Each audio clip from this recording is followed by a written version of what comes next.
All right, so we will call this meeting to order at, what is it, 5:32-ish? Yep, 5:32. And this is the regular select board meeting for July 28th. And do we have any adjustments to our agenda? Just wanted to pose a question about executive session.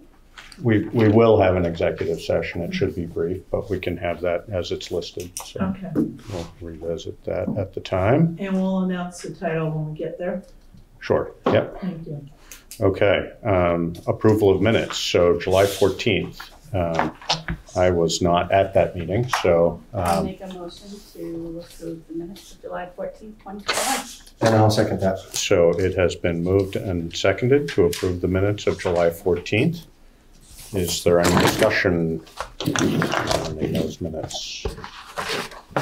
If not, then all those in favor? Aye. Aye. And I will abstain. All right, next would be warrants to the treasurer. I make a motion to approve and execute the warrants to the treasurer as presented upon completion of review. Second. I'm sorry, second. I second. Is that in here? I'm Yes. looking. We're in there. There's a lot of paper. It should be right in the front. It's all in order by your agenda. It has been I don't have a moved. copy right by the agenda. It has moved Yeah, I know. and seconded. Sorry. Those are just You get a copy?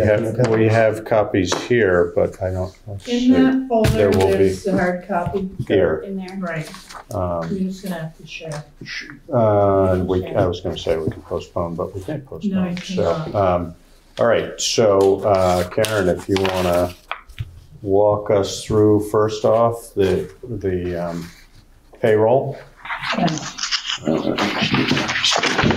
So payroll warrant dated July 30th, 2021 in the amount of $26,905.92. So the only one that I want to bring up is Matthew Hubbard.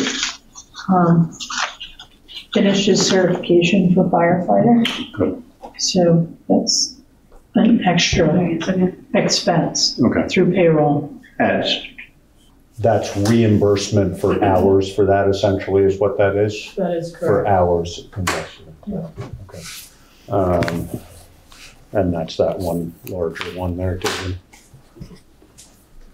And otherwise, I'm assuming there's some swimming pool There folks are on there? lifeguards, yes. Good. Okay.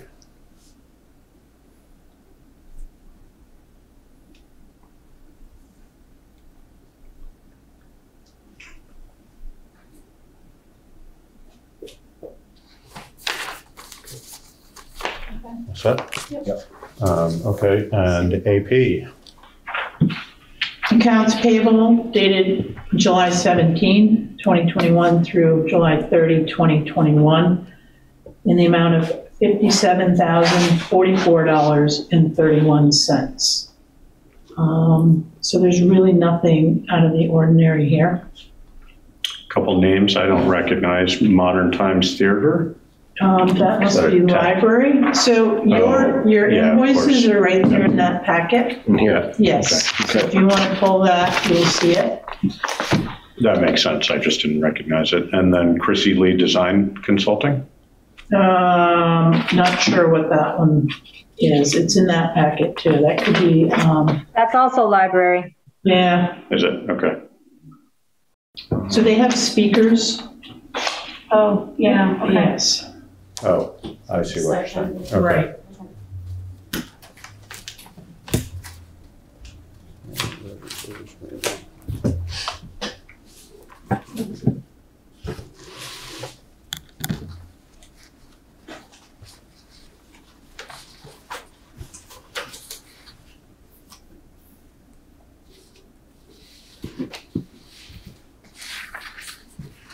Some of these expenses also, like the canopy for top cover sales, some of these expenses will be reimbursed through the Summer Matters grant. Okay. So, Pass me that way, Josh.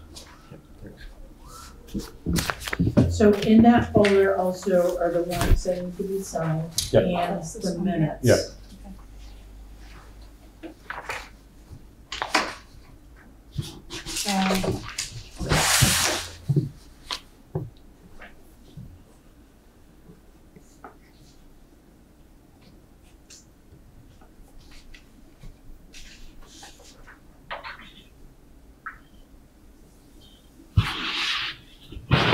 Now, I want to mention too, with the salary, in the last meeting, there was the cost of living raise, which was 2.4%, which was voted on in the budget. Yep. I did not mention that at the meeting, but I'm mentioning it now. Okay. So this is the second payroll? Yes, second payroll, That's reflecting. I yes. see. And remind me where we are, we're fully caught up with minimum wage. I mean, that was Yes. an adjustment. We did all of that last year, correct? Or maybe even the year before, Most of our folks are at or above. they're at minimum wage, they're above minimum wage. Our Required. lifeguards also were bumped up We're this bumped year. up. Okay, so that was this year. Yes, so, Okay, good. I think the lowest paid town employee right now is like $13.50. All right, you good, David? I'm good. All right, so it has been moved and seconded to approve and execute the warrants as presented upon completion of review. So we have reviewed, and if there aren't any other questions, we can go ahead and vote on them. So all those in favor, say aye. Aye. Aye. Okay, let's just go ahead.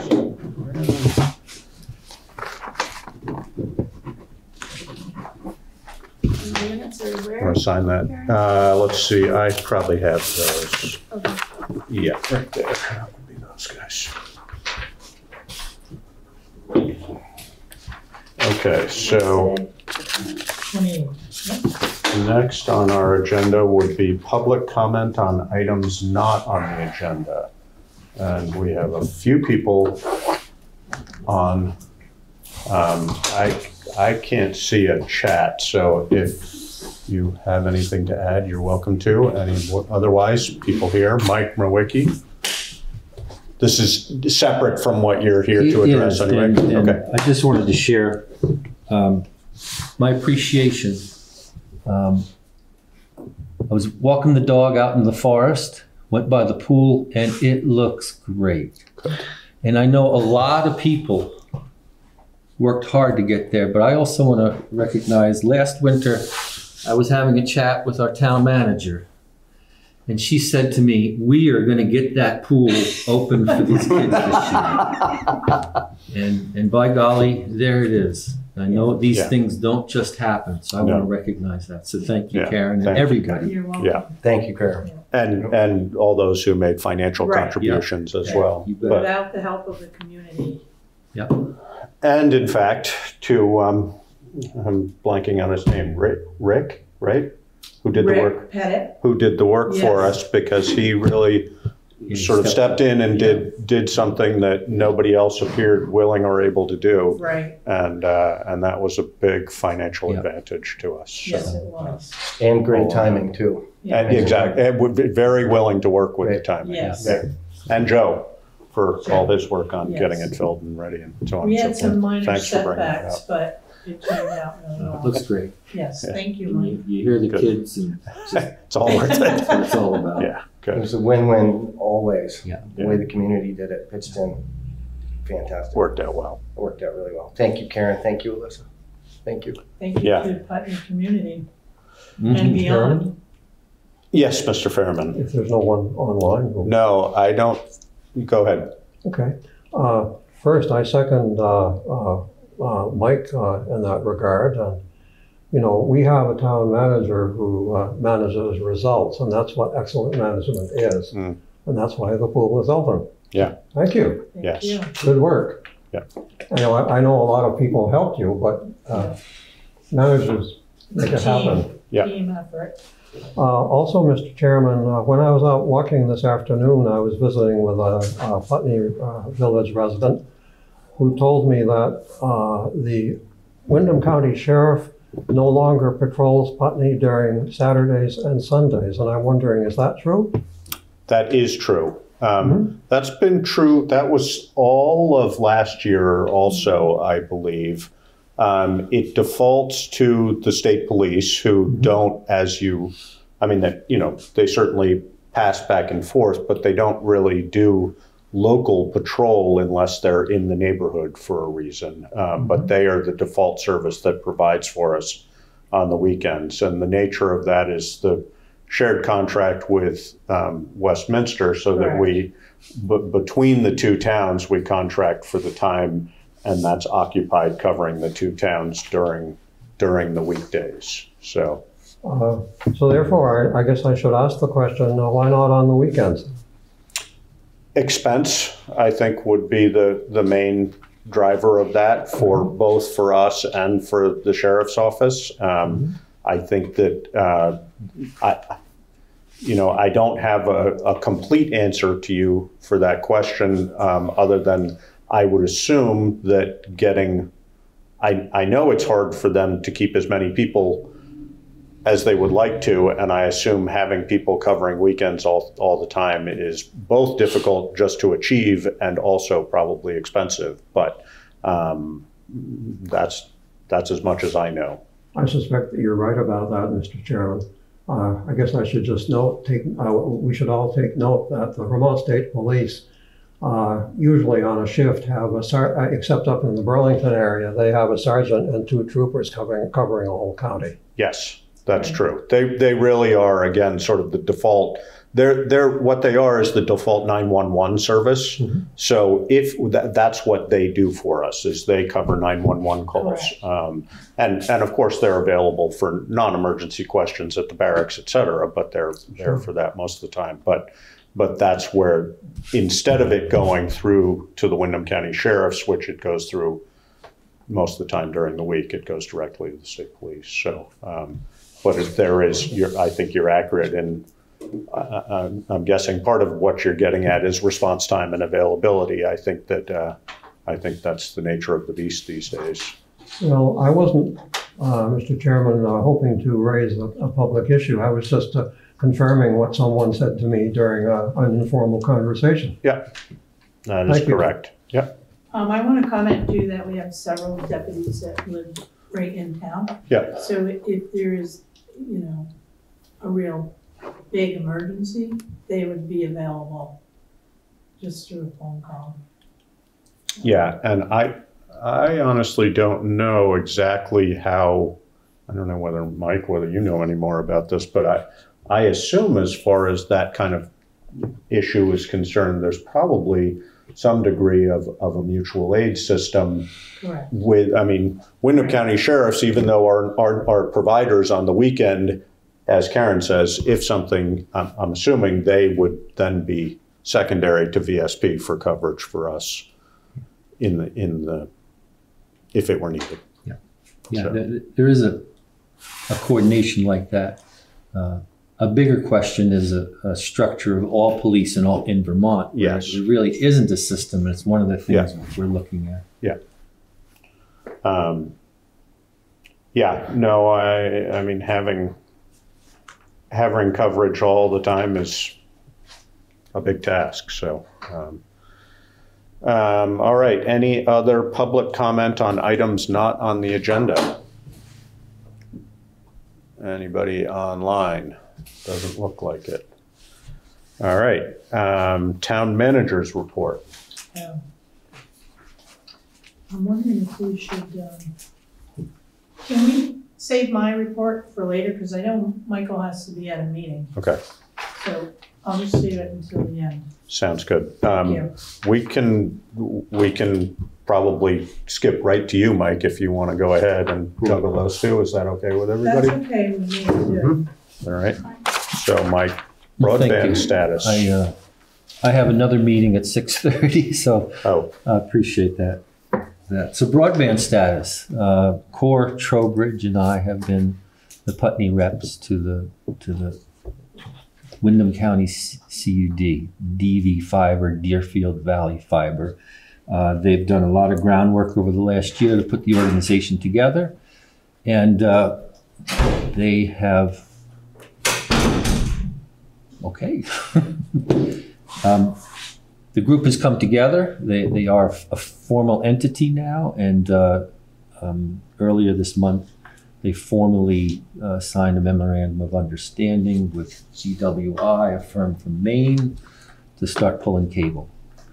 And what I can say, the reason I think this is a good idea for us at least to be in on at some level is because we have recognized, funders and policymakers, that for the last 20 years, there have been lots of opportunity for the companies who currently serve us to expand, most especially to the last mile. And that hasn't happened. It hasn't come close to happening. And that's the impetus behind the CUDs. Because of that, the funding priorities we have set with state money that's going to go out, I think $150 million to start, and subsequent federal monies, which will be in the infrastructure bill, is again to prioritize the CUDs. This Windham County DV Fiber has really got things lined up well, so I think they are ready to accept funding and get pulling cable, hopefully within the next few months. The reality is that the priority list that they set does not put Putney at the top of the priority list. And the priority list is for communities such as Marlboro and other towns that literally have no broadband. So we have some. So timeline is a couple of years to do the whole county. So we're probably down away from the top of the list, as I said. This is all inherent upon if there's more money that comes, it's going to accelerate that. And I think there's a good group. There's a very large group that is associated, but there's also now a smaller group that's going to do the decision making and process. That's the short. I think it's good news. I don't know subsequently of anything that Consolidate is doing here, but I don't think one negates the other. The reality is what we want is for everybody to have access. You know, COVID has certainly amplified the disparities between people having access to broadband or not, and even the level of broadband we have is problematic for people who are running a business, because if you're running a business, your upload speed wants to be as high as your download speed. And if you've got 3 or 4 heavy users at home, let's say you have 2 parents working from home, 2 kids, that can use up your broadband, your bandwidth pretty fast. So I think this is a good thing for the future. And as we look at one of those barriers for people who and businesses that want to come to Vermont, this is something they want. So I think it's a good idea. We'll keep you posted as things go along. Questions? You said a couple of years to do the whole county. I think in our initial conversations, it was a lot more than that. They were That talking seems like that's a lot shorter. They were talking 3 to 5. Right. It was mostly based on funding. Funding. Right, Yeah. okay. And you know, the sense of the group is that there will be more funding coming. The state put in, to start with, I think $150 million. A couple of years ago, we looked at this as a $300 million problem. I don't doubt, because I have to say, having Pat Leahy and Bernie Sanders on money committees has really helped Vermont. Yeah. So I think we're going to get certainly get our fair share. So it looks good. It looks better than it did, and it's good to have the structure in place to be ready, because there are some other CUDs around the state, but I don't think they're any more ready than we are. Good. Excellent. Yeah. Couple questions. One, do you think, given the conversations that you've been aware of that we have had in our meetings, there is any reason or a valid reason to pursue private Yeah. contractor build out of this. I mean, we've talked about maybe doing that primarily based on David's question, interest of time, if it was going to be 3 to 5 years. Yeah. Given that shift in time frame Yeah. and the funding issues, is that sort of a moot point from your perspective at this point, or? Well, it could be. I don't know the particulars of what CCI would offer, but I think it's a very different money arrangement. Yeah. We're talking about grants, Right. and We would have to bond. yeah, Right, yeah. big About difference. 2 million. Yes. Yeah. Then my second question, and I know we've talked about this, but I'm not sure I remember or know the answer. Once that infrastructure is in place, is there going to be, if we're talking about equitable service for people, is there going to be financially equitable? Is there going to be sufficient? Does anybody dominate that infrastructure, or does that become open infrastructure and therefore Well, it becomes open to ownership competition? of the DV fiber. Yeah. And one of the other considerations is that they're going to set the prices. And they're going to set prices based on what they need, not meeting a profit margin for stockholders. Yeah. And that's going to be a big difference. So that will be a model where essentially they will go out to subcontractors and say, this is what we're willing to pay. Are you willing to provide it? Is that your understanding roughly, or? Well, once the infrastructure is built, I believe there's going to be an entity for maintaining, and we're looking at the EC Fiber model, which started in Norwich, Right. and now serves 25 towns. That's what they have. Yeah. And and they provide phone. They also provide phone service, along with the 100 gigs up and down, symmetrical service. Right. So it's Fast. it is. There's a lot of room to grow with that. So. Now, is this a model that is extending internet to just the places that don't have it now? Or That's would right. Would it Well, it also will be- replace or possibly replace anyone who wanted? You could take on. They're going to take on whoever wants to sign up. But their commitment is last mile, last address. And it's fiber That's to right. last mile to That's right. Yeah. 100 up, 100 down. 100 up, 100 All the way down, around. symmetrical. Okay. Yeah.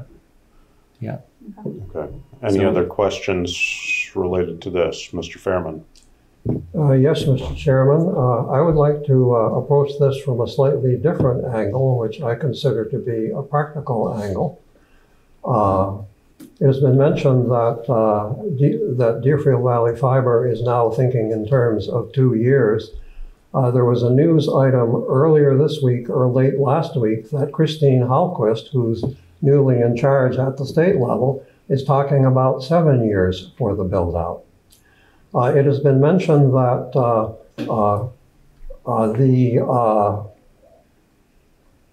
the new organization, GCI, I believe it's called, from Maine, that they will be able to charge lower prices. As a veteran both of corporate telecommunications management and a large telephone company, I can tell you that this sounds unlikely because the incumbent telephone company is already covering the profitable areas. So for them, they already have the economies of scale. So to extend their network out to the ends of the various roads is a much better economic proposition for them than it is for a company that comes in who has to cover only the expensive customers. Consider, for example, where I live, Putney Landing. As far as I know, based on looking at my signal analyzer, everybody there has a Wi-Fi, which means they're connected to Xfinity or Consolidated. Well, we're all on perhaps an acre of land. This is extremely profitable to providers versus somebody who lives a mile beyond the next house at the end of the road. So I would suggest that this point be looked at carefully as to whether whose side the economic advantage lies. And I have no particular interest one way or the other because of where I live. I've got great broadband, and I can have broadband that's many, many times faster, but I have no idea what to do with it. Now, it's been mentioned that, yes, GCI can come in and support, yes, things are we're playing politics here, and we're prioritizing communications union districts because, and it is true, the incumbent carriers have not been in any hurry to extend their service out into the boondocks. But actually, as I understand the legislation that's now in place, they do have an opportunity to participate because they really can't be excluded. They can be, once they make a bid, they can be told, sorry, you didn't win. But I believe they can't be told you can't even have a chance to get this business. Finally, we've actually been doing nothing about this for quite some time. I'm looking now at something I sent to you people 4 months and 4 days ago, March 24th. And I'm not going to read the whole thing, but basically I offered a specific, and the specific was, let's ask Consolidated and Xfinity, let's give them RFPs and find out what they come up with. And before then and after then, until now, we've always been speaking in hypothetical terms, and there's no reason we have to, because I can't really say for Xfinity because they've been busy absorbing Southern Vermont Cable, but certainly Consolidated Communications has been busy in a great many towns around here, including Dummerston and Brattleboro and Guilford, installing a very high-speed internet. I don't know the financial arrangements because I haven't looked into them, but we certainly could ask them, and we could ask them, what sort of deal have you got for Putney? It's not going to cost us anything. They will come up with a proposal, and we can look at it and say, now we can compare that to what Deerfield Valley Fiber is offering us. And we will have, then we'll have a basis for making an informed decision. I have a question from Mike, if I could. The 2 years is for Windham County. Windham the County. way you were talking sounded like it was hypothetical. And even though Putney isn't on top of the list for Windham County, is Windham County on the top of the list for the state? And that's why you're talking 2 years instead of 7. That's right. That's right. Okay, I just want to make sure I understood that. The forecast that Christine Hawk was put was for the whole state. What I was talking about was Windham Okay. County. I just wanted to hear those two think, things. I think that's also probably sort of exemplified or highlighted by the point you made that Deerfield Valley Fiber is organized and as ready to go as anybody else. I mean, as we know, when it's funding like this, being shovel-ready makes a huge difference. So, as Howard says, I don't think one precludes the other. No, I think that my sense of why we haven't pursued that is that pretty much along the same time as this conversation was evolving, it became apparent that there was going to be this large slug of funding at the state level. And, I mean, I think that it would be, I'm not disagreeing with you, Mr. Fairman, that maybe we should still pursue that. And I know Karen had been working on that, and it's probably a conversation we should have. I think that finance for us as a municipality to finance something, if there's grant money that's going to pay for it, if we don't finance it ourselves, that would be hard to argue against. Not that we shouldn't explore it. I agree with you. We don't have apples to apples to compare. So exactly. I have the greatest respect for you, but I am offering that. We're still speaking hypothetically, Yes. and in fact, in my little note that I sent to you folks, there was this paragraph, bearing in mind my background in telecommunications. I wrote, familiar and comfortable with this back and forth, I could volunteer to assist our town manager with this negotiation, which would entail our meeting with candidates to answer their questions. I'm still available to do this, but I will mention that in 4 months and 4 days, there has been no response whatsoever. it hasn't happened. And I was testing reality by not following up to find out whether anyone would respond, but now here I am following up. Okay. Well, I think. So I have a call into Jeff McIver. He had a presentation for you, last fall? Yeah. And I did hear that Brattleboro, they were laying fiber in Brattleboro. Yeah. And I don't know how they're doing it, if it's like they're just doing it. So my question to Jeff is, how are you doing that, and are you going to come through Putney with it? Because, I mean, we have fiber here through Consolidated, and we have it at Town Hall. Yeah. 20 up, 20 down. Yeah. That's what we have. Right. And I think if we want anything higher, we're going to have to pay for it. But I think we should still be pursuing other avenues. And I also asked Jeff for a number. Yeah. Like straight out, I asked him, I said, can you give me a number? What's it going to cost? Yeah. He goes, not without an RFP. So Right. I'm going, and if you're going to do an RFP, you're going to put it out to not just Consolidated, but Of course. to the public, Yeah. period. Well, you know, why not? So, You know, you mentioned 100 up and down. I believe I'm probably a fairly typical Putney Village resident in terms of telecommunications service. If I want 100 up and 100 down, I just have to make a phone call. Right. Because I have a DSL transceiver and Wi-Fi modem there, and all they have to do is from the other end, Change it. they tweak Yeah. some things, and now I've got it. Right. But I don't have it because I have no idea what to do with it. Yeah. No, I mean, where we recently, or I wasn't here, but my understanding is at the last meeting, that became apparent because we couldn't keep up. And I don't know whether that was up or down or both, but, you know, I think unless you're a business, I agree with you, for me personally anyway, how you could possibly use that, I don't know, but I know there's lots of people who can. Sure. And in Town Hall, I imagine we could, just because we have a number of different individual stations. But I'm just wondering, I mean, I think it has been a question in my mind largely of the finances of it, and waiting to see what goes on with Deerfield Valley Fiber. Mike, do you know anything about what's going on in Dummerston and Bratt? I mean, I would have to imagine, not knowing anything about it, so it's hypothetical, you know, I would imagine it's largely based on population density for them still, Yeah. but I don't know. You know, my understanding is that the reason they haven't expanded over these years is they have a profit point Right. of saturation they need to make their their bottom line, and when it stops, they stop. And you know, the other consideration here is basically what they're expecting, like a lot of industries have, is they're expecting the government to subsidize their subsequent profits. Yeah. And, you know, the whole concept is great on their end, but I'm not so sure it's the best use of taxpayer funds to subsidize private entities.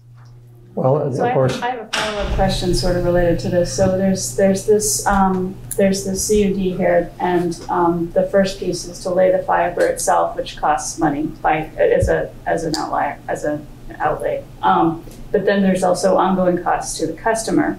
And if we're going to the private route with Consolidated or Xfinity or one of these private companies, and we come up with an RFP and they give it to us, where are we with the fees for customers? Is it every customer for themselves, or is I assume with the CUD there's some controlling of costs to the actual customer? I can't speak to what Consolidated would do, but they would probably pass all their costs on to all the customers. And as far as the CUD, the costs are what the costs are is what gets passed on. There's going to be considerations for establishing an ongoing infrastructure, but I think that's going to be part of the price of doing business. Again, you don't have a profit motive here because you make the money you need to, and then it gets turned back into the corporation, the nonprofit. One of the things you might want to do if you have concerns, Ann Manwaring is the chair of the board for the Deerfield Valley Fiber. You know, Steve John has been an integral part of that. Right. If you have questions that you want at a deeper level than I can, which is really just surface, I'm sure they'd be willing to participate here. And with Zoom, It's easy it's to that do. much easier. Just clarifying, Mr. Fairman, I don't know whether heard this correctly or not, but you were implying that with the main group, we would then be looking to them also as providers. And I don't think they're really just the contractors for the installation of infrastructure. Okay, fair enough. But they're charging something to do that. Of course. Yeah. And that's going to have to be, and of course, that's what, as with all construction, it's going to have to be amortized. Somebody's going to pay for it somehow. Yes. And because it is last mile service, the economics are not as favorable as if you're a company that's already making a good bit of money serving Putney. A question has risen about rates. I can give you a definitive answer on that. Telephone service is regulated by the Vermont Public Utilities Commission. Internet service is no longer regulated. So it's And I can tell you, there's recently been an Xfinity increase because I have been hearing from people. Whenever anything goes up, I hear from them. Xfinity, and yes, I did. So, and we can't do anything about that. Well, and I'm not disagreeing with you, but to that point, a CUD would potentially introduce a less expensive model, which would, in theory, drive down the price for Xfinity. But the reality is that, first of all, there's the supremacy clause of the U.S. Constitution, which allows for federal law to supersede, especially in interstate commerce. And then in 1996, Congress amplified that with a law that basically deregulated interstate telecom. So there's not a whole lot anybody can do about them now. Other than, like in this situation, create a hopefully more economical competitor. But Mr. Fairman's point is valid, that if you have the cost of building that infrastructure, but if that's paid for grants, I don't know, tough one. Yeah. So, but again, I would say we should continue. Why don't you follow up with Jeff, you said it was? Jeff, and can I ask the board a question? Yes. I brought it up at one other meeting. Are you considering a broadband committee? Well, we've certainly talked about it. I mean, I think that it would help the board. Yeah. And for us to all analyze the information, because once we have it, what are we going to do with it? Well, yeah. My recommendation is we create a broadband committee. Yeah, I think that's a good idea. I mean, we've certainly talked about people who would be helpful on that. So. And the information from the CUD, we can take that in and translate. Advisement, and then try to stay parallel with one another. But it's a big task, and I like that idea, because that obviously there's a lot of stuff that comes before this board, and I don't see a little bit out of our Yeah. Mr. Chairman? Yes, Mr. Fairman. I would like to clarify one point. The federal supremacy has been mentioned here. It does not actually apply to telecommunications, which, as I've mentioned earlier, telephone service is regulated by the Vermont Public Utilities Commission, and internet service is not regulated by anyone, except in the general terms of, if you're having a problem with a business, you can go to the Attorney General's Consumer Assistance Unit up at UVM or something like that. But there's no specific, there's no regulator in the sense of, as there is for telephone service, for internet service anymore. Right. Okay. So I don't know whether we want to, do we want to go ahead and invite people who might be interested in being on a broadband committee to I think that's a good idea. Karen? Let's do it. Yeah, there's plenty to do. Right. I hear you, Karen. Yes. Yep. People who know more than we do. Mm-hmm. Would you be willing, Mike, to liaison a little bit with that group as far as the CUD is concerned, or would that be more up Cora's alley? Once they get going, I could help that. Okay, sounds good. Because we've talked about this a number of times, and there are certainly people who have reached out and said, I would be interested in trying to be helpful. So, so anybody who's interested in a broadband committee, please contact Karen, and if we find people, then I mean, I'm not sure we need to put the horse in front of the cart or the cart before the horse by creating a committee that doesn't have any members, because we got plenty of those. It's definitely put the horse in front of the cart, Yeah. for sure. Try. Whether we can keep it there or Yeah, not, that's exactly. something else. I don't know. All right, so Mike, affordable housing, sorry, any other questions related to broadband? You want to talk about affordable housing for a Sure, I moment? can. There's a proposed project for down the road here. I understand there was a site visit today, Yes, and people from Wyndham Windsor Housing Trust came. the architect was there. Yeah. Stevens Associates was there. Pip Benster, myself. Has it transferred formally yet? or- No, They have a purchase and sales They do? agreement, Okay. but 2022 is the Yeah. date that I had heard. yeah. So February. February, okay. So your Affordable Housing Committee, of myself and Pip and Jerry Hyam, met with some of the public today. Karen was there. And we heard from Elizabeth Bridgewater and local people. Well, I think the process is starting. They're ready to run a process as they have with their other projects to start with getting public input. Their priority still right now is their Bellows Falls project, which if you've been following that, they've really had a time with that, where their initial plans had to be scrapped and redone because of structural issues, I think. Maybe you know more about that. I don't know more, but Yeah, but that's my They understanding. have to start from scratch again. So that's what's held this up. There was some good discussion today. There were concerns raised by local residents about security around current properties in town. I think there will be some follow-up as to that. I think at subsequent meetings, we want to talk about that. We certainly want to bring the sheriff in. We can hear the concerns and hopefully assuage them.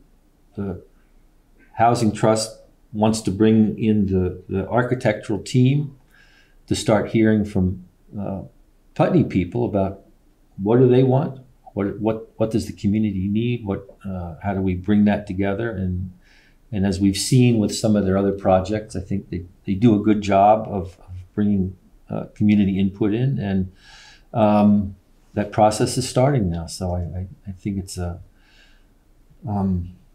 good thing for the town. I think it's a good thing for the state. I mean, we need workforce housing everywhere. The state needs to bring people in. No matter who you talk to now that has any kind of a business now, they can't hire enough people because they aren't there. And one of the barriers is housing. So I think it can be a good thing, and we'll work the process and keep you informed. And I think things will start moving soon in terms of getting community conversations going. And I'm confident that we can get to a place and bring some decent housing for people who want to live and work here. I mean, I'm of one of these people who, if I have two adult daughters who live in Massachusetts and might still be around here if there were affordable housing, but there really wasn't. So it was easier for them to find work and housing on the other side of the border. And the other piece that I think of is that there's going to be a lot more people like me, maybe not wanting to live 5 miles out from town. And in a larger sense, one of the things that as we look at climate and planning for the future, that we want to stop sprawl development and we want to use more clustered village housing. And in that regard, the more you can get people to drive less, the better it is. So there's a lot of factors that I think contribute to why this is a good thing. And the concerns that are being raised, I hope we can address them adequately and get this moving. Chairman, Yes, Mr. Fairman. I could add, because I was present at that meeting, first I would mention that Mike chaired the meeting excellently. He plays in your league.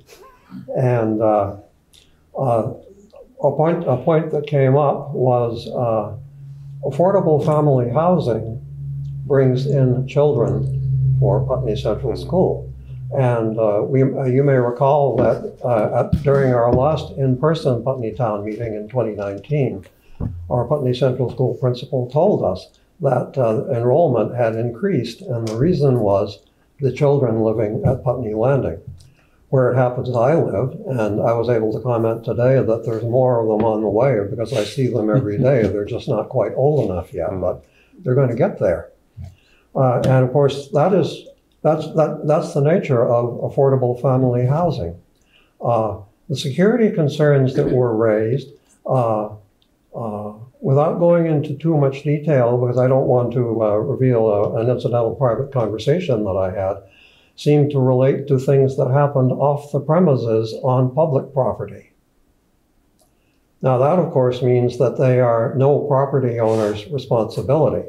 And I feel this is something that probably is going to need to be taken into consideration. Also, the question came up, renters versus owner occupants in Putney Village. And I thought, it'd be interesting to try finding some numbers on that. So I'm going to stop by the town office and look into this, defining the village as the village zoning district, and see what I can come up with based on, walking around. And of course, walking around, I can see a lot of stuff that I can't when I'm driving around. My impression is that more than 50% of the residents of Putney Village are renters, tenants. Simply because I look at all the properties where there's a bunch of people living there, you can tell by the number of electric meters, versus the ones that have one electric meter, which are single occupancy. Yep. It's an odd indicator, but it actually works very well. Tom Goddard has numbers for like multifamily buildings here in town. Thank you. Yes. I'll stop by the town office one of these days, and I think it'll be easy to pull some numbers together, which would just be interesting. I'm not gathering them to make a point one way or the other. I happen to be a person who likes doing this, so I'll gladly do it. As I've said before in these meetings, I'm a partial owner of that property, so I need to recuse myself of any discussion. I would, a piece of information for you, and I don't know the exact date, but a number of years ago there was a survey done for the purposes of affordable housing in Putney, and it would be very dated at this point. It's probably 12 years ago, I would guess. But that information might be an interesting sort of baseline to look at, just to get a scope of where we were at that time. And things have shifted quite a bit because of construction of both Putney Landing and Laura Plant's house. But I can tell you, having worked in a big city in community organized surveys of exactly that kind, the problem is you start out with a 12-year-old survey. And the answer is, and of course the immediate question is, how valid is that today? And the only way to find out is to do another survey. Do another survey. Yeah, no, I think what it would be, it just might have some baseline information that might be helpful, but I don't. Well, I'm just saying, extrapolating from data that old is extremely risky. Yes. Because of all kinds of things are happening. Yep. For example, the baby boomers are all turning into retired people now. 10,000 today, the U.S. Census Bureau says. Yeah. Meanwhile, the echo boomers, the baby boomers' kids, are now in their 50s. Right. So pretty much all of their kids have grown up, and they're going to be starting looking at downsizing. Yeah. Now, 12 years ago, it was not, that really had not begun to happen. Yep. Well, in the case of the baby boomers' kids, the so-called echo boomers, it hadn't begun to happen yet. And in the case of the baby boomers, it's gone a lot farther, and it's going to keep going. Yep. So the housing situation from the general population's point of view has changed drastically. But on the other hand, there's always young families, thank goodness, and they need places to live.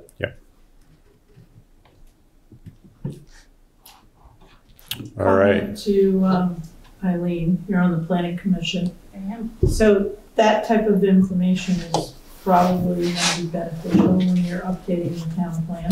Yeah. So perhaps you can share your findings. Oh, sure.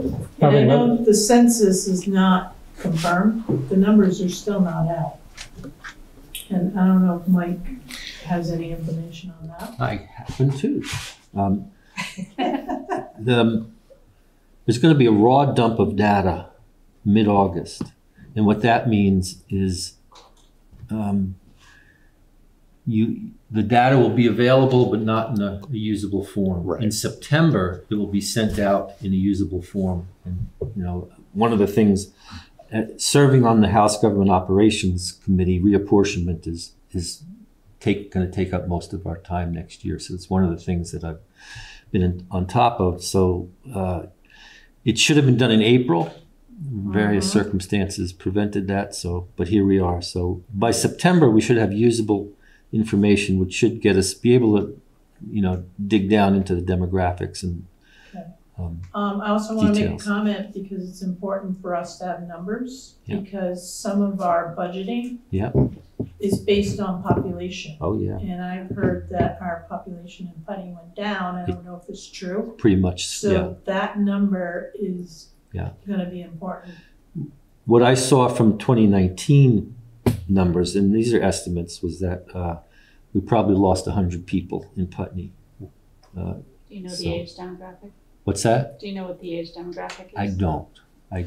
But Well, what I can say is September. all 4 southern counties of Vermont lost population. Mm-hmm. We gained as a state about 15,000, and Because of most of it's in Chittenden, Chittenden yeah. County. Okay. Thank you for that update.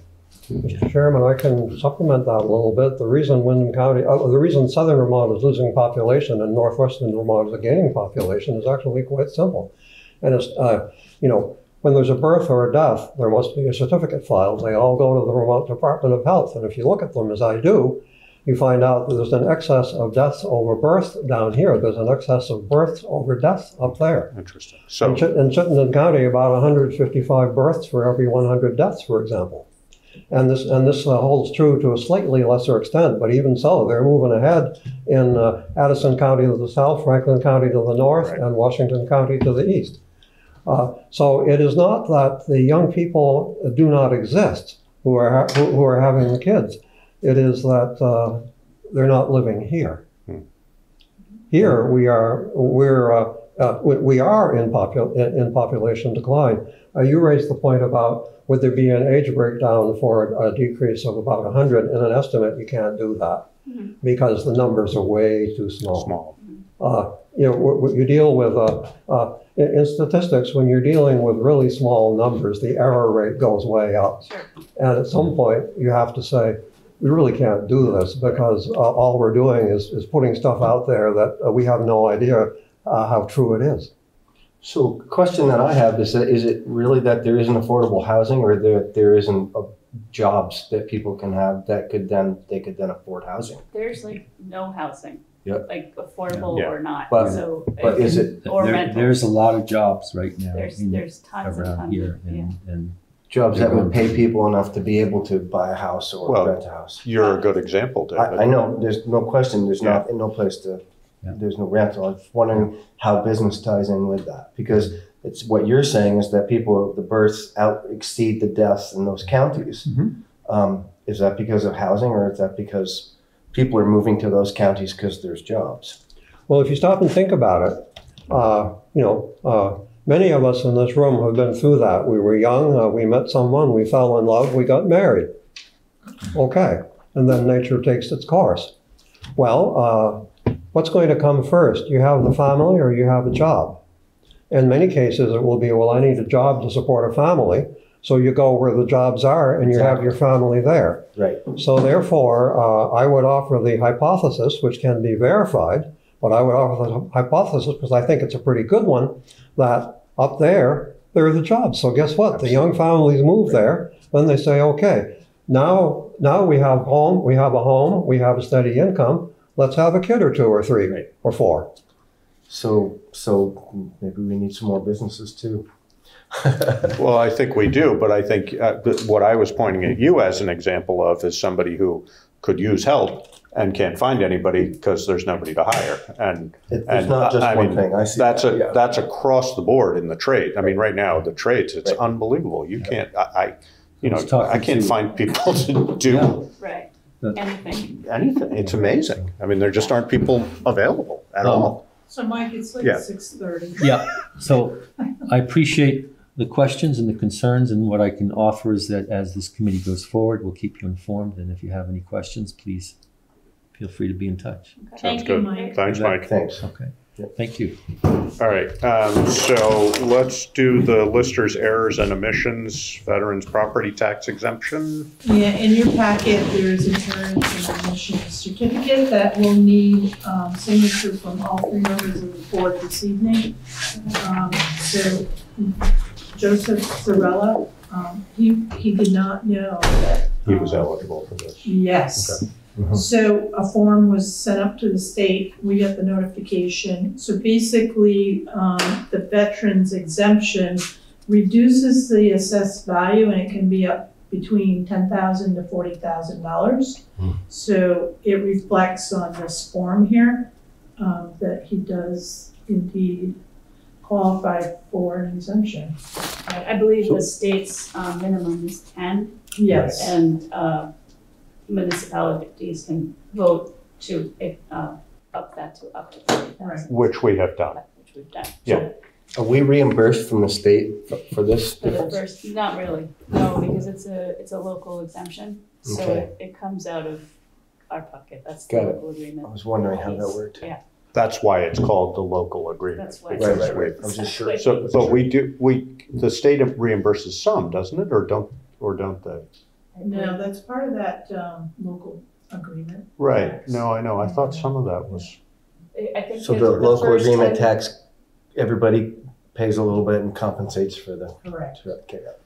and just to clarify, and I think you know this, and I think others probably know it, but just so people understand, when you're looking at a $40,000 difference for an individual, you're looking at the taxes on that. Right. So it's not, it's not like $40,000 out of the coffers, it's the taxes on $40,000 in land value, so. It's not, they're real numbers for the people who are benefiting from them, and also real but very small numbers for those of us who aren't eligible and pay into it. So we've had that discussion, and I think that was a town vote. I mean, I believe the town, you have to have it voted in a town meeting. originally, I think, I can't remember. We've revisited it at the select board level, and I can't remember.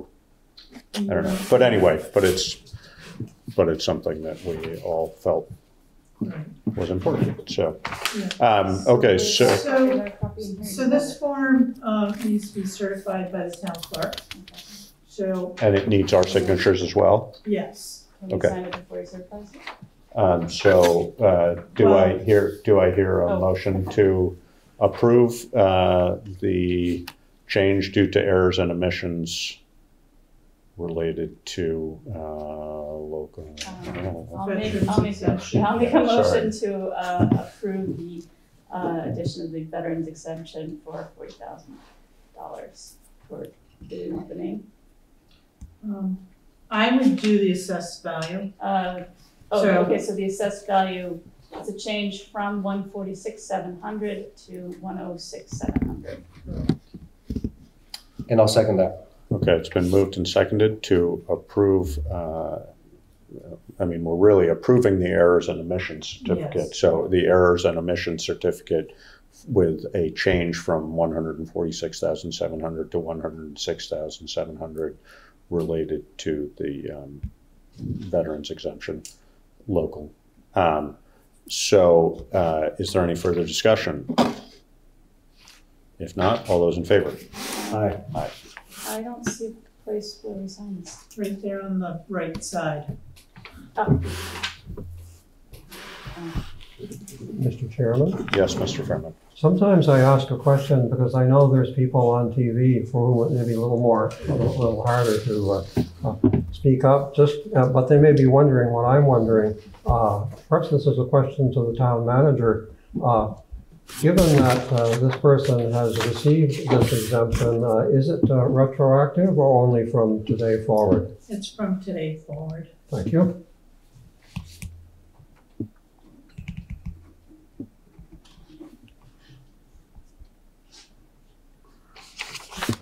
And every year too, they have to fill out that form.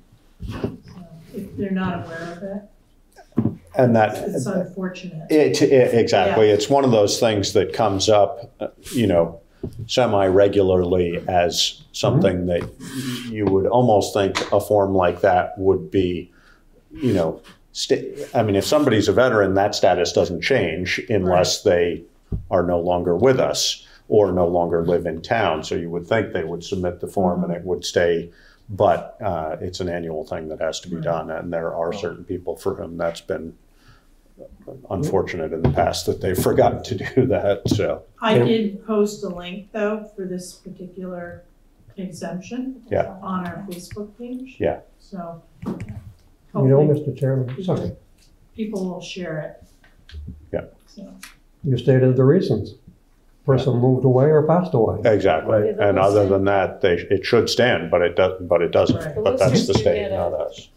They get a spreadsheet from the state and Of ones that have existed. Ones that have existed and ones that are no longer supposed to be on the list. And you true that up with what you have and what you know. Yep. And you send that back to them and they do their magic. Yep. Sounds good. All right, equity and inclusion charges. So we just got an opinion back today from That is legal counsel. confidential internal memo. Yep. And it has a series of suggestions. I because it's confidential at this time and we have not had the opportunity to discuss it, I won't comment much on it other than to say, from my perspective, it's pretty straightforward, and we will need to discuss it. But I think we need to, we are going to enter executive session, so we'll touch on that. But I think that from my perspective, this is something that we have been bouncing around now quite a bit. And we also did get the opinion from VLCT, which was not confidential. Right. And that had a handful of suggestions on it. I think that we need to get this completed and We also move have forward, new so. information that was submitted today, that's in your packet from Mr. Fairman. And Right. Mr. Proctor has not commented on his submission from 2 weeks ago because we tabled the discussion, Josh. Yeah. So, And I don't know if the board has read Mr. Fairman's. if we got something new today, I have not read No, that. I haven't had time. I haven't had so- time to read today. I read the one from 2 weeks ago. As did But I. did- I've read Right. those, and I guess I would offer. I believe I'm correct in thinking that Mr. Fairman had an opportunity to make his statement in public, and I don't believe Fletcher has had an opportunity to. I don't know whether you want it. I mean, you have a written statement, and that stands on its own. From my perspective, I don't know whether you want to comment on that or just leave it as a document on the record. Well, I don't need to consume board time rehashing what's in the Yeah. writing I submitted. The central point of it is that the main objection to delegating to this committee was based on a reference to a Supreme Court decision that's completely inapplicable. Both Dillon's rule and Montpelier versus Barnett interpreting Dillon's rule deal with authority assigned to the town by the state. It doesn't say a darn thing about what the town does internally with its own authority. And nor does Dillon's rule has nothing to do with that. So how you charge your committee, I think, is pretty much up to you. And what authority you give it is pretty much up to you. And I think, I mean, from my perspective, the important thing in how we consider this is exactly as you're saying, how we charge the committee and what we then expect of them in response to that kind of thing. I mean, they are completely accountable. They're appointed by the board, they're accountable. Exactly. But they carry out the duties you assign to them. Yes. Mr. Chairman. Yes, Mr. Fairman. I believe I am allowed to respond to Attorney Proctor. Certainly. Okay. I will be brief. You have received a 5-page document, but I asked, most of it is for information and reference.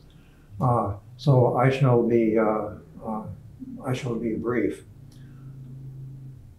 I thank local attorney Fletcher Proctor for challenging me publicly, because we now are debating fundamental legal questions that apply to every committee appointed by any Vermont Select Board. What select boards can do versus what some citizens ask them to do.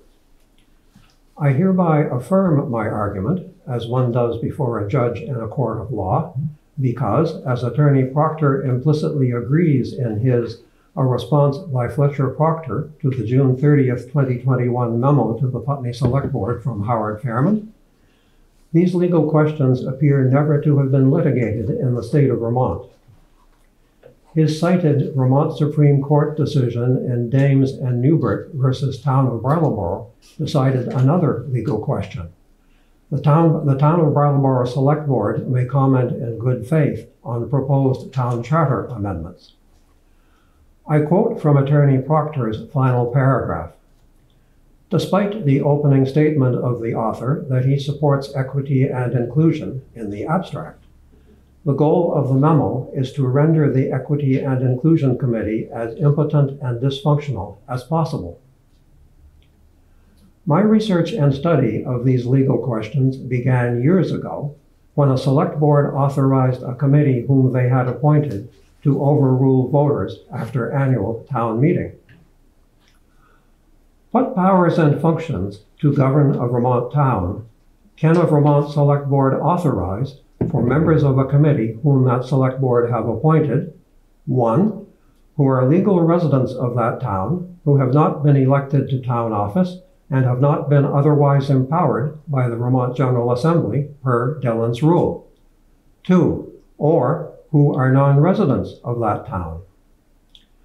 The Constitution of the State of Vermont, Chapter 1, Article 6, and Dillon's Rule, both as interpreted by the Vermont Supreme Court and Vermont statutes, answer these questions.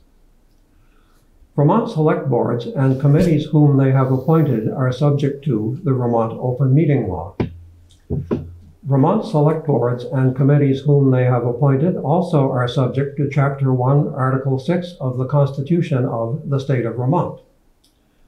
That all power being originally inherent in and consequently derived from the people, therefore all officers of government, whether legislative or executive, are their trustees and servants, and at all times in a legal way accountable to them. Mr. Chairman, could I raise a point of order? Sure. Mr. Fairman's reading from a prepared text. Robert's Rules of Order says that a speaker can't read from a prepared text without a suspension of the rules. I haven't heard a suspension of the rules in this meeting. I mean, basically the format should be submit written text beforehand, make your statement in support of it. And is this the statement, sorry, I have not read it, is this the statement that you were referring to that we received today? Yes. Okay, so that has been submitted to us. I take your point, Fletcher, and I'm not sure as far as, I would assume as far as the point you're making, that it would have to be submitted in a timely enough fashion so that it was available to the general public previous, but I'm not sure. All Robert's Rules says is it's improper for a speaker to read a prepared text.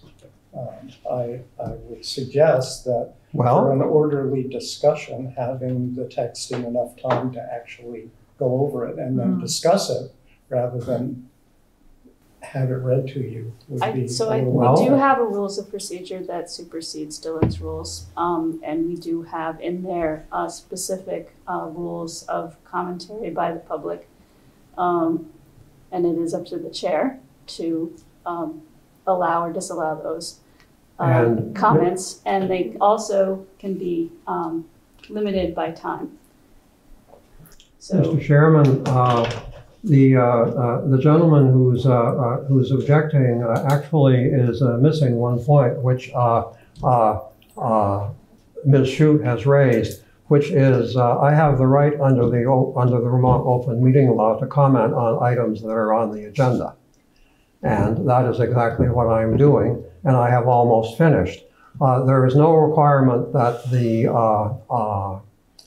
document that the remarks be submitted beforehand, and there's no prohibition against someone who may not be that good as a public speaker saying, I think I'd rather write down what I'm going to say but before I say it.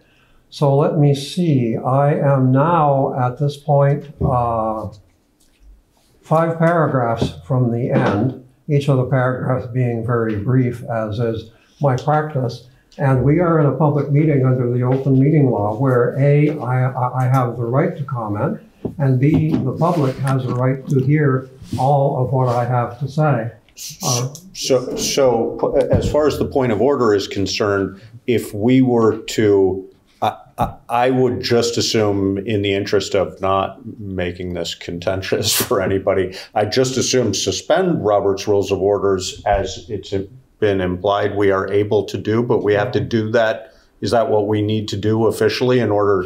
And then, I mean, I don't think Mr. Fairman's going to go on. He's got 5 more paragraphs. And Eileen's correct. I mean, it has to, what effectively, and as are you, what effectively. We can supersede Robert's you can rules. Suspend the rules. Okay, so. You are not under Robert's rules, Mr. Chairman. You are under the Vermont Open Meeting Law. Right, but we both of which follow are Robert's statutes. rules. we're Both of under which the are rules of statutes. procedure for Putney Selectboard, which we adopted. Actually, the gentleman has made a point that Robert's rules are statutes. Robert's rules are not statutes. So I don't. But we have. Using them as a statute. What I would like is time to read all this and then talk about the point. That's what I would like. So given, I'm going to assume that Aileen has cited our own policy correctly in that we can supersede that and allow, in this instance, Mr. Fairman to finish reading his statement, and then we will consider that point. I take your point to heart, though. Thank you, Fletcher. But I'm gathering from what Eileen's saying that we can go ahead and do that. So, Mr. Fairman, if you would like to finish. Thank you, Mr. Chairman. So now I was referring to the Constitution of the State of Vermont, Chapter 1, Article 6, all power being originally inherent in and consequently derived from the people. All offices of government are accountable to the people. The Vermont Supreme Court has stated in Welch versus Siri that the above-mentioned constitutional accountability to the people is via popular election. This constitutional accountability, therefore, is not via voluntary appointment to a town committee. The Vermont Supreme Court also have stated in City of Montpelier versus Barnett regarding Dillon's rule, I quote, "A municipality has only those powers and functions specifically authorized by the legislature," unquote. These words are unequivocal for 36 statutory town offices. The court then added, "and such additional functions as may be incident, subordinate, or necessary to the exercise thereof," unquote. Not additional powers, but additional functions, subordinate or necessary to the exercise by that incumbent person or those incumbent persons of powers of 36 town offices specifically authorized by the legislature. The court therefore concluded, if any fair, reasonable, substantial doubt exists concerning a grant of power, it must be resolved against the municipality and its power denied. What powers and functions specifically authorized by the legislature are our Town of Putney Select Board authorizing for resident and non-resident appointed members of the Town of Putney Equity and Inclusion Committee. Now, of course, Mr. Chairman, at this point, because I have just offered this as grist for your mill, that is a rhetorical question. Right. But it will become a substantive question when everyone has had a chance to give it due consideration. And coming back to something that was said earlier, as a veteran of participating in public affairs, I certainly would not have the presumption to say to anyone, you know, I just presented this now, so that's it. You don't get a chance to comment on it. I present this at this time simply because this was the time, and I present it as I was able to get it finished and edited and so on, where I said, now it is ready to present. And presenting at a public meeting has came up at another meeting in this regard. I mentioned one of you asked me to participate in private discussions about a public issue, and I said, I don't do that. I deal with public affairs only in public under the Vermont Open Meeting Law.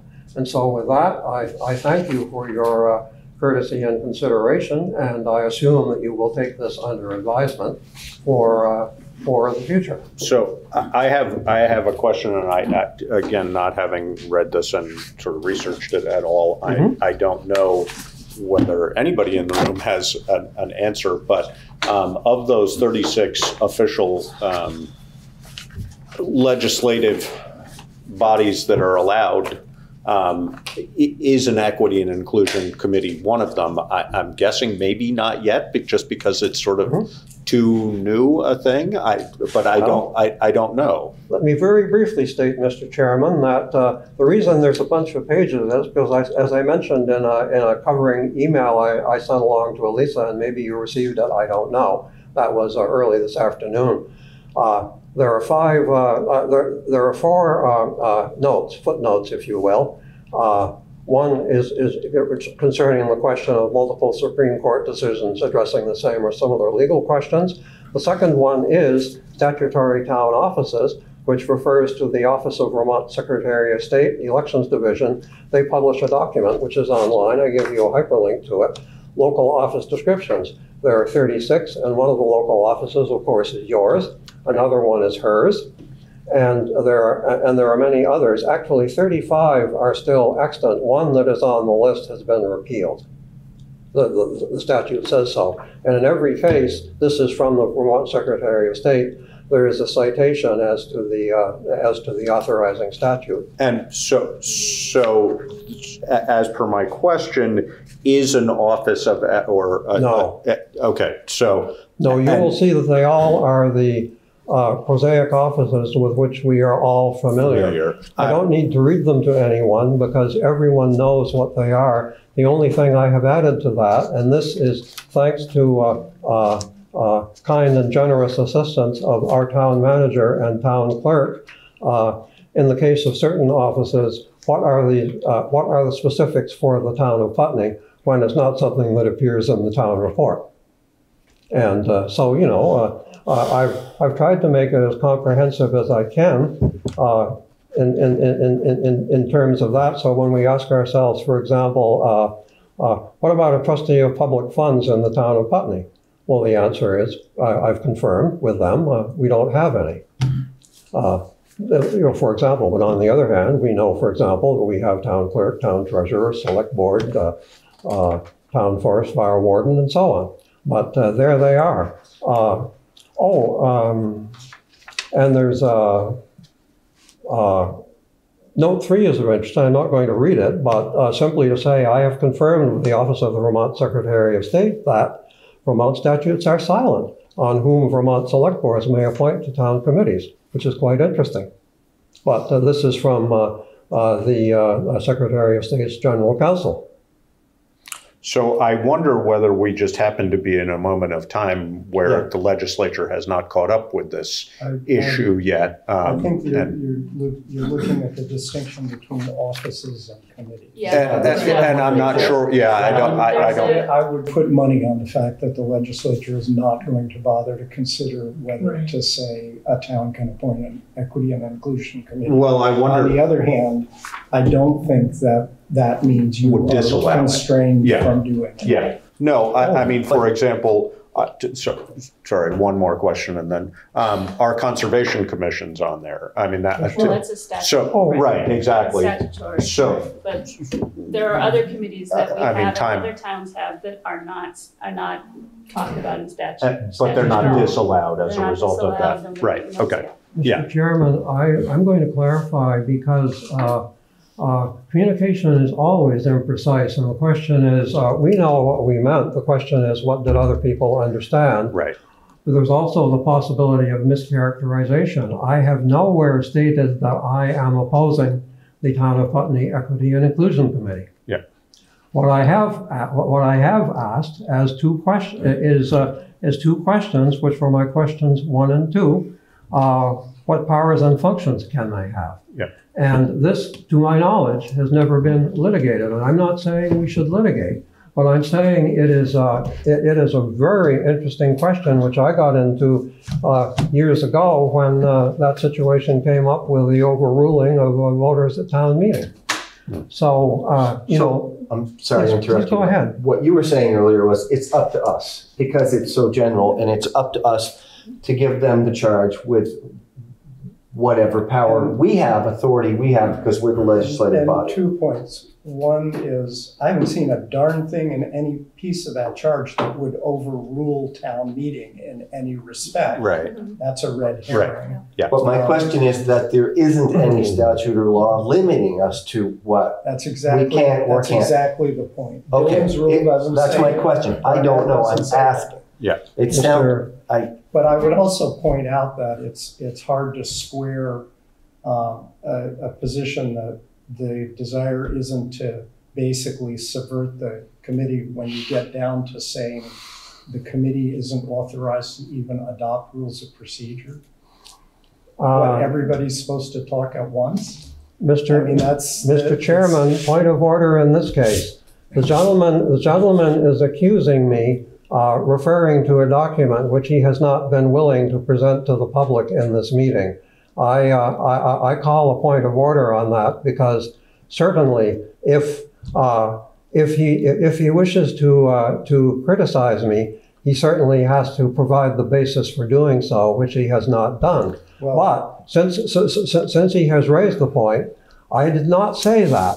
What I did say, if I may very briefly turn up the proper document here, is, let me see this.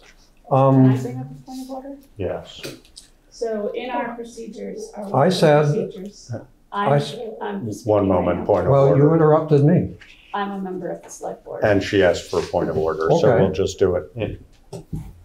All meetings of the body are meetings in the public, not of the public. Members of the public shall be afforded reasonable opportunity to express opinions about matters considered by the body, so long as order is maintained according to these rules. At the conclusion of each discussion of each agenda item, but before any action is taken by the public body at each meeting, there may be 10 minutes afforded by open public comment. By 2/3 majority vote, the body may increase the time for open public comment and its place on the agenda. Comment by the public or members of the body must be addressed to the chair or to the body as a whole and not to any individual member of the body or public. Members of the public must be acknowledged by the chair before speaking. If a member of the public has already spoken on a topic, they may not be recognized again until others have first been given the opportunity to comment. Order and decorum shall be observed by all persons present at the meeting. Neither members of the body nor the members of the public shall delay or interrupt the proceedings or the peace of the meeting, or interrupt or disturb any member while speaking. Members of the body and members of the public are prohibited from making personal, impertinent, threatening, or profane remarks. And what is your point? So, well, what I would take from that is we don't want to have a personal back and forth here, and I don't think Agreed. I think both of you have valid arguments for what you're arguing from your perspective, but this is neither the time or the place to butt heads on it. And I'm not suggesting that's what's going on, but I can see we could lead down a path that way. So I think that you made we've done more than 10 minutes on this particular topic between these two individuals. I know we have people out here. I don't know if they've wanted to talk. I'm not the chair, so I don't have that, that's Yeah, I mean, that's your call. this is a challenging thing, not knowing I know. who's wanting to talk. But I think from my perspective, I would like to respectfully recognize that there's a disagreement of perspective on interpretation of something between two individuals, and that's the nature of two individuals. Mr. Chairman, I entirely agree, and as they say in Congress, I yield the balance of my time. Thank you. Can I make a comment? Yes. Are there comments in the chat? No, there is not. Thank you, Alyssa. Okay. So, and I think what, going forward, your point, and I think what we have to keep in mind is that this doesn't want to become, we want to allow people to make the important points they want to make without it becoming personal or otherwise. And I know that's not always simple, and I know that's not necessarily even the intent. But let's just be mindful of that. So, Can I make a statement? Yes. So Mr. Fairman's document, 5-page document, will be a public document at this point, and will go on the website, and anyone can request it. Yep. Thank you for mentioning that. By the way, you should afford Attorney Proctor the same opportunity. Which he has. We have his statement has already been made a public statement. Yeah. So, which was a response, and then this was a later response to the response. So, but I think we can maybe let this lie for the moment. Yeah, I have a little fear that the thing that we're also concerned about and have different perspectives on is getting lost a little bit in the discussion. That what really matters is the work of setting up this committee so it can do what we want it to do. And that I'll speak just for myself, I need some time to read this and think about how I feel about the charges and what our counsel has sent us today before I can respond to anything. So maybe this all needs to stop because of that. Well, so, I think given particularly that we have not had, having only received an opinion from our counsel today, we have not had an option to discuss that. So, but I really thank everybody for their participation and the important points that are raised. I agree with David that, we want to get to a point where we can have a committee doing the work that the committee wants and needs to do and that we need them to do. Right. So that's, and I'm also, I'm frustrated that this whole process has taken as long as it has, that not tonight, not here now, but just, this topic about charges, et cetera, has gone back and forth, and I apologize to everybody interested for that. Just not that it's a fault of ours, but it's unfortunate that it's taken so long to do what shouldn't have taken so long, but it does, unfortunately. So, thank you. Boards and committees. We're going to move on to our next agenda item. So you're going to table this particular item? Well, we weren't. 2 weeks? We can't vote on it tonight because we only just got the opinion. So we need time to review that it's tabled. Yeah.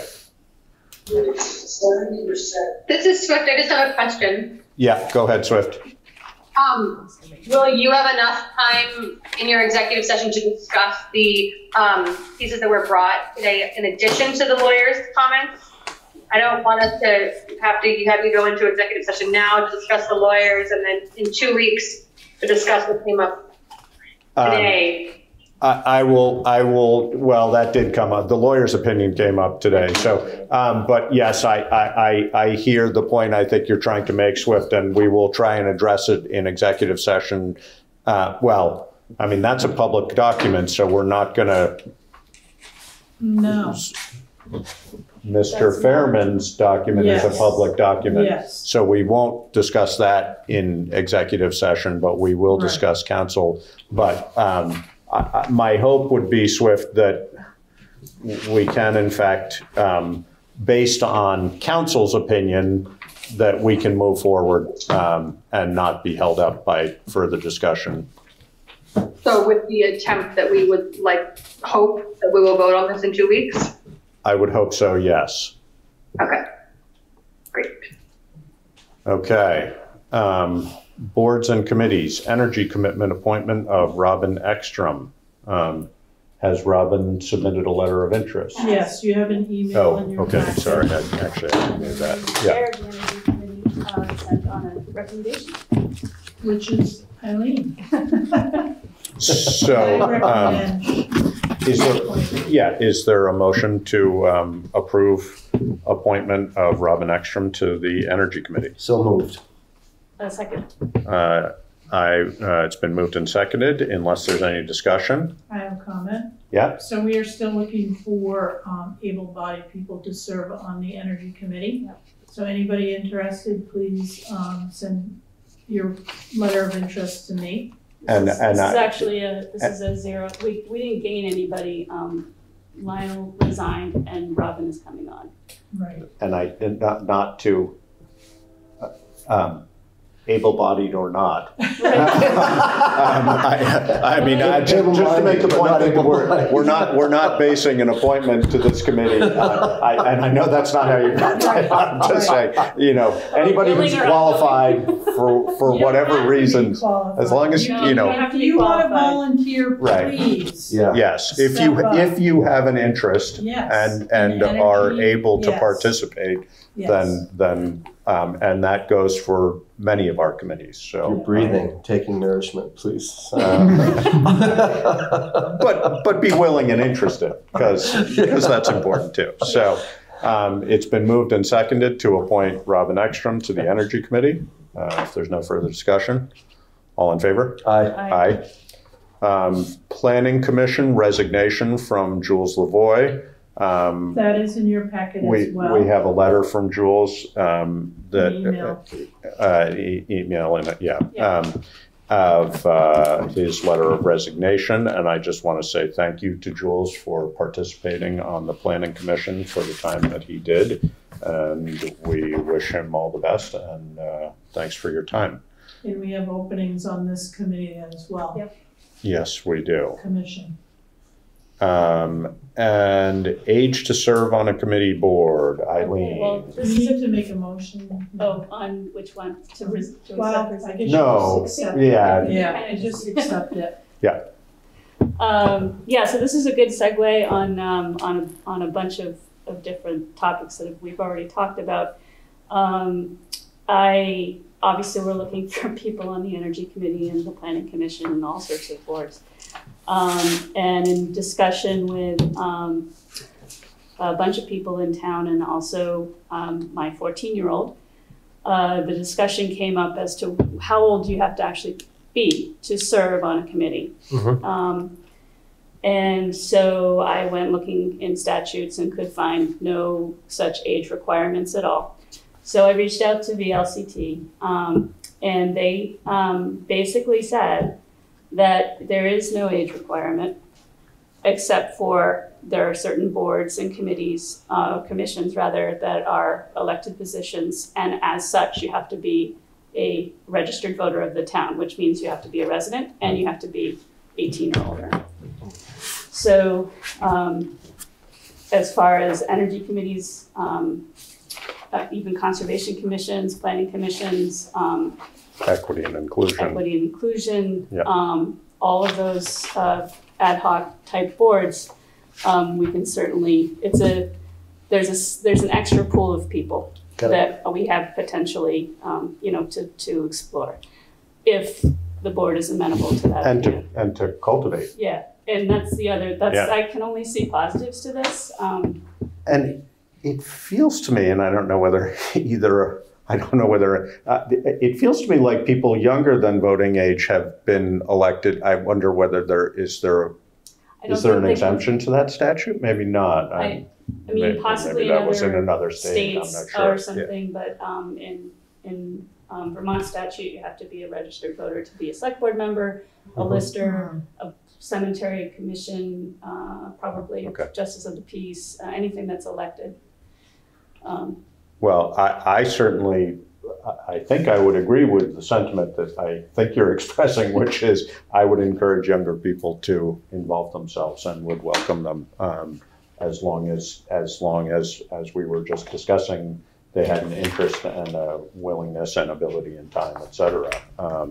No, I think that's a great idea. And I wonder, we should think about vehicles to present that to people in those age groups, whether it's, going to the high school or the high schoolers, Putney School, Landmark, Landmark is mostly of a voter age and above, I assume, but some exceptions. I was looking, I was looking, online for other examples of places and doing this sort of, allowing youths to serve on boards, and they generally took the ages either 13 or 14 to 20 was their age group.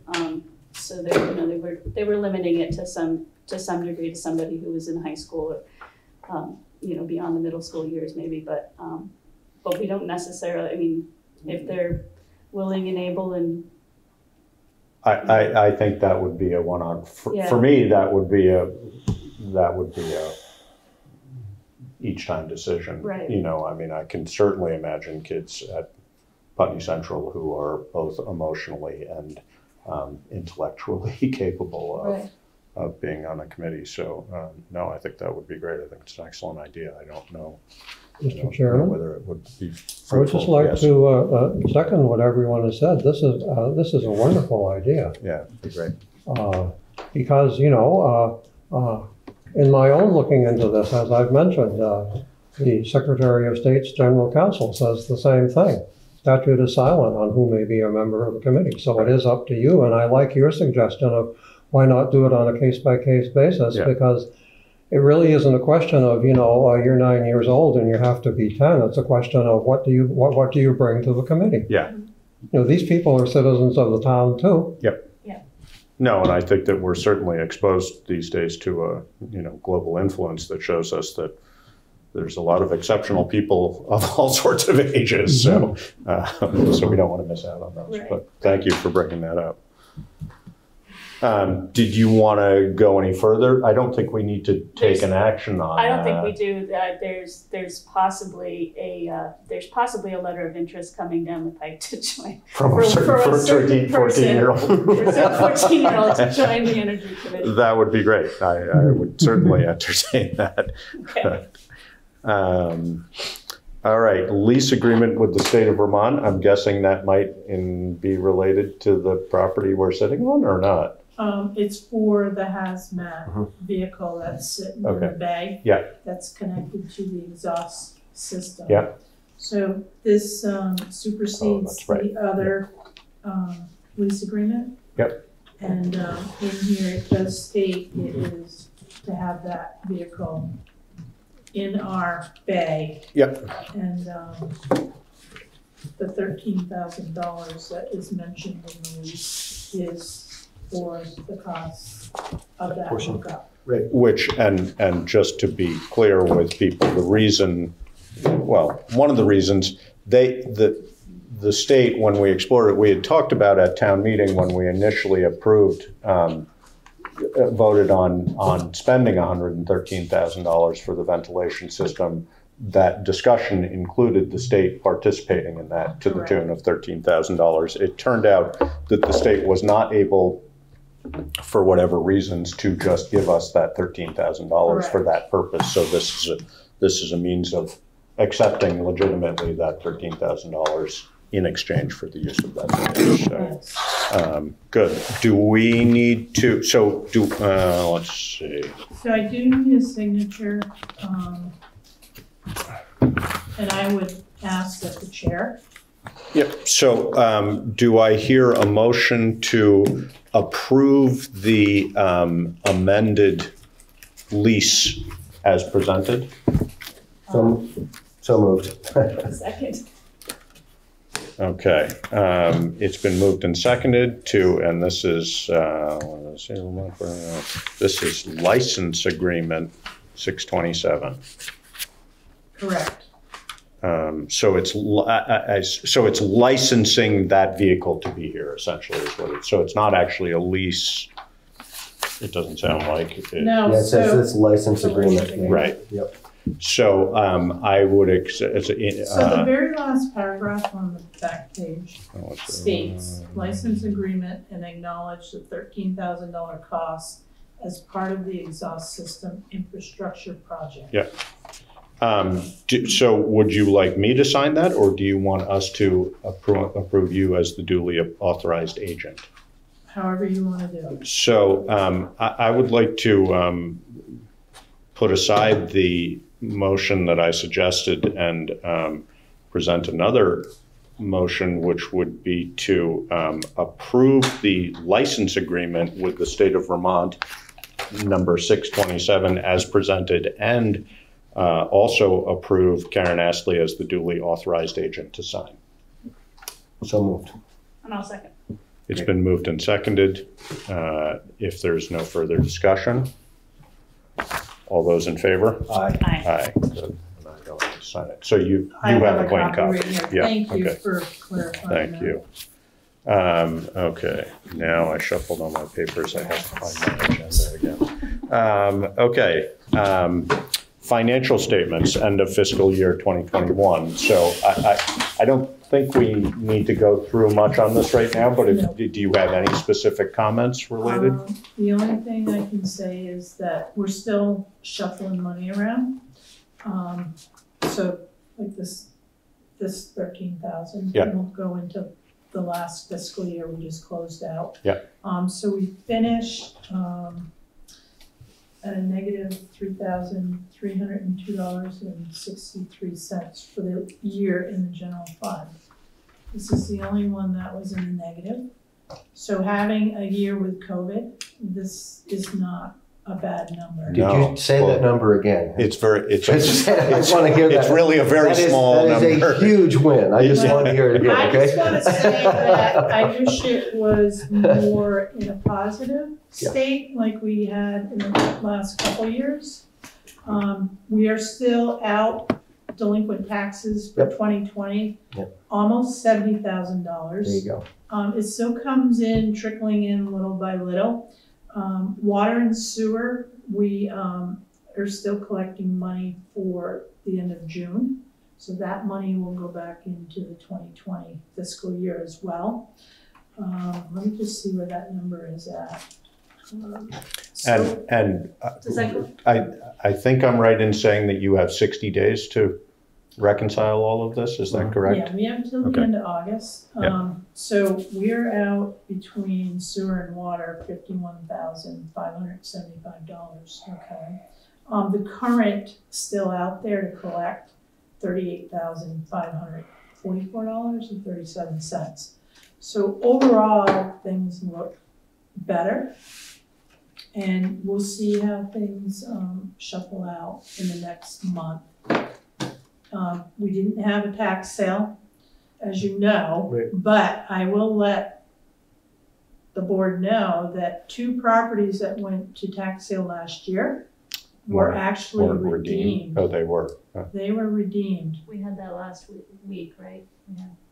There was something on, not last week, but 2 weeks ago. Yeah, we did. Yeah. We had one of them. Yep. Right. Yeah. So, so that was good news too. So for anybody who doesn't know what that means, when a property goes up for tax sale, it gets sold, then it's essentially the person who purchases it, for all practical purposes, is extending a loan to the person who has defaulted on it. They have a year to redeem it at a not insignificant percentage rate that gets paid to that person who invests in it. Right. And so when a property is redeemed, that's nice because it means that the person that was the original owner was able to get their circumstances such that they were able to maintain holding on to their property. The thing too with this year, because people are buying property quickly, not even looking at it. And one was recovered by the bank because they had an interest. Oh, okay. And it went to auction yesterday, actually, and I don't know how well it did. And then the other one, they have a closing on it tomorrow. Huh. So, Oh, wow. yeah. Interesting. Okay. So I want to say that not just COVID, but the work you and lots of other people did to level fund this budget during this time you did an amazing job, and that number is a great number. And thank you for everything you did, Karen. That was great. So. Yeah. Well, not to burst your bubble, but 2023, it's already looking like cost of living is predicted to be in 2022, 6.1%. That changes month to month, but fuel's gonna go up. Things are going to change, and we're probably going to start out with a flat budget and try to trim. No, and I think to your point though, David, Karen, you deserve a lot of credit for keeping Absolutely. it where it is. Yeah. Also, I know that because you and I have had this conversation about going forward, I know you take it very personally to try and do your best to level fund, but I think we all know from a practical standpoint, level funding year over year, it's impossible. I mean, everything gets more expensive. So I think what our job historically has been is to try and keep the increases incremental and even as much as possible so that we're going to have a little bit of a bump in that, hopefully not too much. But, what we don't like to do is sort of level fund, and then go boom, jump way up, because that really catches people off guard when the reality we all know is that life is just more expensive year over year. So, and while that's happening, continually looking at the difference between need and want, and exercising judgment, frugality, over all of those, every single one of those line item choices. And, if it's going to be more expensive here, do we really need that? Can we shave somewhere? Right, exactly. And so as close as we can stay, and all that work. Thank you so much, Karen. Thank you. No, I have help too at the office. And Alyssa. Yes, definitely. Yep, thank you. Yeah. Mr. Fairman, I think you wanted to comment. Yes, you alluded to the interest rate on tax sales. It is 1% per month. Per month, It correct. So now it's for a year, because after a year, the property forfeits. You can't redeem, right, But, exactly. There are professional tax sale investors because Absolutely. There's not many returns on investment that good around, have not been for years. And at the end, if they don't pay you, it works like a mortgage. You automatically own it, and you can dispose it as you see fit. Yes. So it's a terrific investment. Yes, and it's also a remarkably secure investment for exactly. I mean, you're essentially putting the money towards your own collateral for it in a way. The chances are you look at the property before you get into it. Yes, always a good idea. Because maybe there is nothing there that's saleable. Yeah. They're often good deals, and the people you refer to that do this regularly are willing and able to. They're savvy investors, so they definitely know what they're getting into, or they try to know what they're getting into. But it is a big business. Definitely. I'm pretty sure they do, and of course they are lenders of last resort. No financial institution would touch that. He's going to go that way. Yeah, definitely. Yep. All right. Let's see. I think that covers everything for us. Did we cover pretty much everything for a manager's report? You got anything to add? I just have a couple of small things that I'll go over quickly. So I had a phone call about a request for a crosswalk on Kimball Hill in front of Putney Cares. As you know, Putney Cares is doing a lot of programs right now, and they're kid-oriented as well, and food up there. So I'm gonna talk to Brian Harlow. That curve, I'm not sure with the curve. We're gonna have to look at it and see if it's possible. I'm not sure. Yeah, the visibility's not great. I don't know Coming about the down. safety up there, but maybe we might need to put some radar speed limit. Sign The it. small Yeah. ones, the solar ones, but I want to discuss it with Brian first. I mean, there's a We're map. talking about, yeah, so I I- live off I of didn't on see it. Crossroads, so. Right. I come off of that road regularly. I Thanks. don't think the visibility's that bad. On the No. other hand, I'm Well, in a you have car. signal I mean, if time. people, right, if Yeah. people are going the speed limit, Right, Right, they probably have time. That would be, I think, what, with radar, you know, we to might be able to do encourage some like people to go at the the school. speed limit. You know, the What school's got the lights and the Yes, crosswalk. yeah. So, Yeah. but I have to talk to Brian first, and it is a town road, so we don't need state approval. Can we do the crosswalk up the road further, so it's further from the top of the hill? So it's closer to Signal Pine there?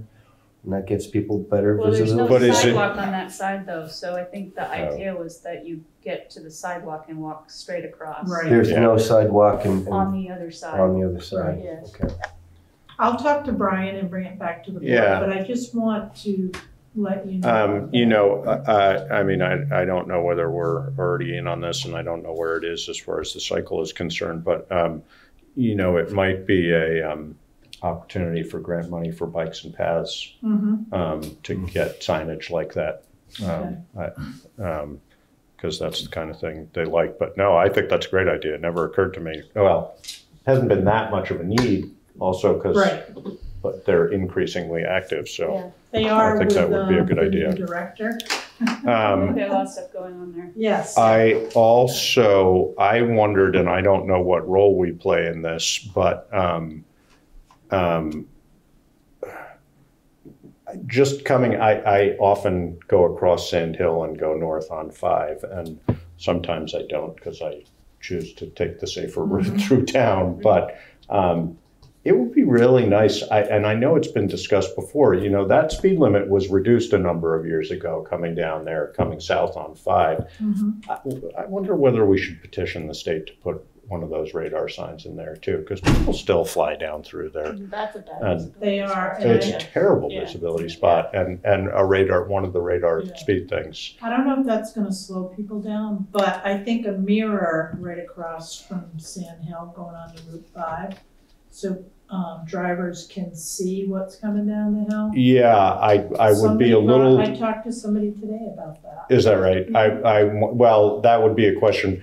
If we were to place that mirror, that would potentially create a liability for us, so I don't know if we that can, would I'll be a have to state check issue. with the state because it Highway. is state road and it's, the only logical place would be like on Alice May's property, so we would have to, you know.